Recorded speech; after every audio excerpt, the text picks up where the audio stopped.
127 all out? You are the closest, but we all based it on a very conservative estimate. But then we didn't know that Bangladesh would live up to the script. Forget about me being only 2 runs away from what Bangladesh eventually managed. I want to turn my attention to the man on my right. What is it that No one is sitting on your right.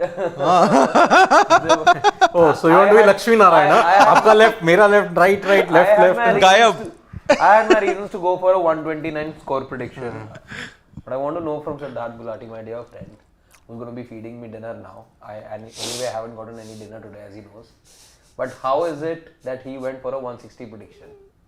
I went by the pitch report actually. I thought that, it's going to be obviously flat and new ground. Dew was obviously going to be a factor because of the humidity thing, but then I actually felt that Bangladesh, they do have a pretty decent, T20I team, if not the best, we have to say. So 160 still looked gettable to me, but then I think you look at, India's bowling here, I wouldn't really say that, India were outstanding with their spells. I think it was more about the dismissals that, these Bangladesh batters had. Say in case of, Liton Das, sometimes, there's no need to, be innovative. You can just go for your, textbook traditional shots when the field is actually up. But then he didn't really do it. Same is the case for a few other batters also. So, Mahmudullah. I think it's more of a mindful cricket that was missing. In case of India, I think once again they did the basics right. I mean, see, I never expected Bangladesh to put up much of a big score for one simple reason. Yes, you got the likes of Shakir Ali, Mahmudullah, Mehdi Hassan Miraz, Rishad, who can be power hitters. Hriday. But then they are not going to intimidate you with their power hitting. Bangladesh rely more on their guile with the ball rather than setting up big totals and batting you out of the contest. So that is why 137 for me was a very conservative estimate.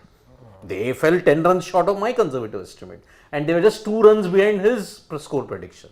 Look at the shots that happened. Okay, we'll come to Mayank and Varun a bit later. Look at Parvez Hossain Imon, crammed up for room, dragged it back onto the stumps. Liton, terrible shot. Nazmul Hossain Shanto, beaten by the lack of pace if you look at it. Tawhid Hriday, okay, was a decentish ball. Mahmudullah, bad shot. Shakir Ali was a one. That was the one delivery. good ball that happened. Rishad Hussain also bad shot. Taskin, sold down the river. Shariful, again, tail-ender, what to expect. Mustafizur, what to expect a tail-ender. Yeah. So only 1 or 2 good balls. Exactly. Everybody else threw their wicket away. And that's why Bangladesh are 127 all out. And I think looking at the wicket, there is only a very hint of turn. The one that Shakir Ali got, from not Varun that much of Chakravarthy. turn. It was a googly, but just had a little bit of One turn. that he couldn't read. Yeah. Mayank Yadav beat them with that excess pace of 149.9, which was his best. Exactly. He bowled spells of 147, 146. Second ball itself was 146. And use the variations also. 106.4 was the slowest. Exactly. He opened with 141, I believe. Then cranked it up to 146. He had one more ball of 147, but his top speed was 149.9. Yeah. On an average, I think on the whole, from the 4 overs that he bowled, 141. 141. Yeah, 141. So, yes, Chakravarthy's 3 wickets, Arshdeep, the spearhead, took 3 wickets. Mayank Yadav took 1 wicket. But let me just focus on these 2 individuals, Varun Chakravarthy. Bad start, but then bounced back later and took 3 wickets. Yeah. But Mayank Yadav, what do you think about that spell? For me, he's taken to the T20I format pretty quickly. 4 overs, 1 for 21, 1 maiden. His first over itself was a maiden. Can I tell you one thing? Yes, of course, and that it doesn't happen in T20 cricket too often, T20 international cricket too often, that a bowler starts his career with a maiden over. So hats off to him on that incredible feat, and I think he gives away 18 runs in the subsequent. He gives away 21 runs in 3 overs. Still 7 runs per over from these 3 overs. And that too, 10 runs came of the bat of Rishad Hussain. Which was, I think, one was a top edge which you couldn't do anything about. It's fine. So, but the one thing that was an uppercut, that I want to be touching base upon, just want to be touching upon at the moment, and maybe we can spend more time talking about it once we're done with the match.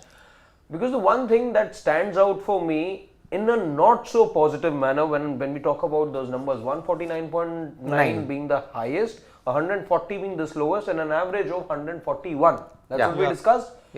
The one thing is that he doesn't go past 150.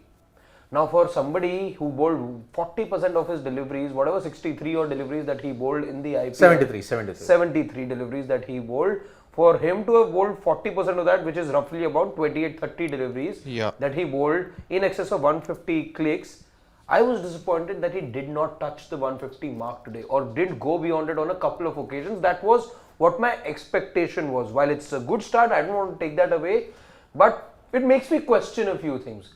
Is he 100% fit? Has he lost a few clicks because of the rehab that he's had to undergo? Is there a little change that he's done in his action or something which I couldn't really spot to begin with? But maybe as we go along in this series, we will get to know what is it that in terms of tweaks that he's undergone, or does he get better in the series? That is also something.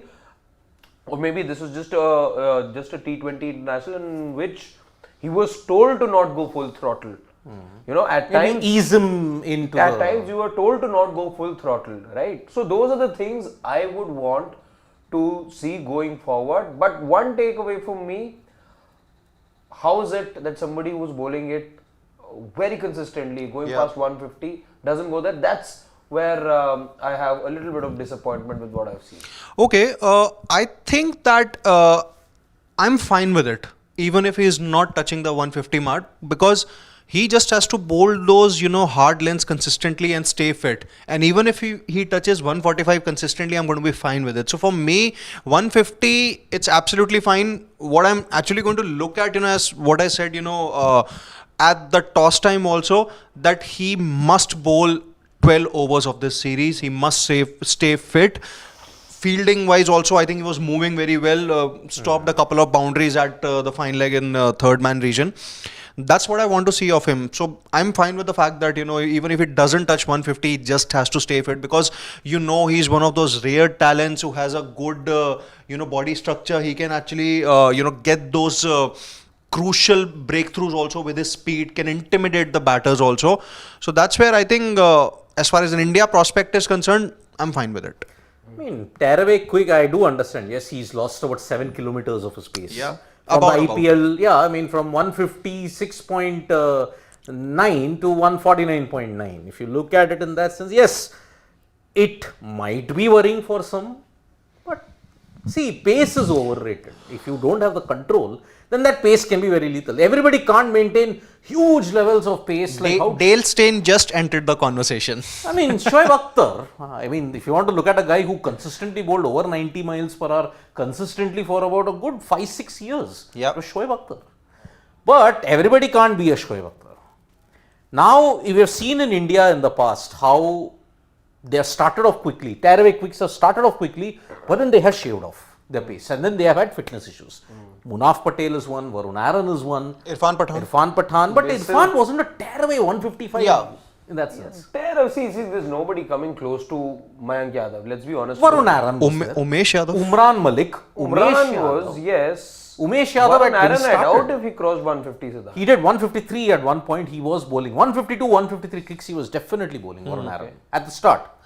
Now, with the kind of spell that he's had, 149.9, we still tend to forget it's well over 90 miles per hour. Yeah.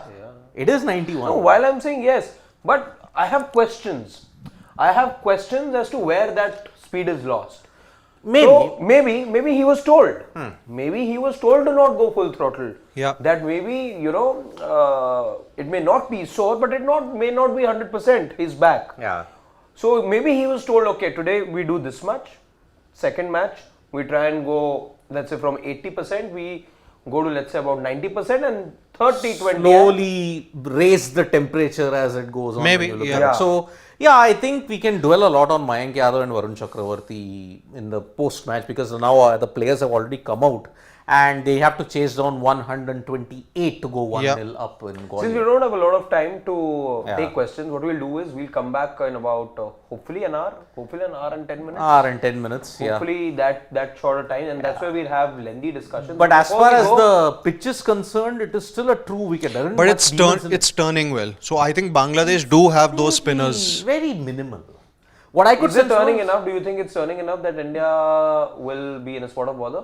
Slightly, it could happen because you have, I think you basically have a spin twin there, na? Mehdi You have and Rishad Hussain. Mehdi. Yes. Mahmudullah can also Mahmudullah can also roll chip his arm in. over. Yes. I doubt. I think Maybe- India are running away with this one. Like a slight scare, but nah, nothing more. No, I don't think so. The depth in the batting is good enough for them. How many overs for you do India take from here? 15?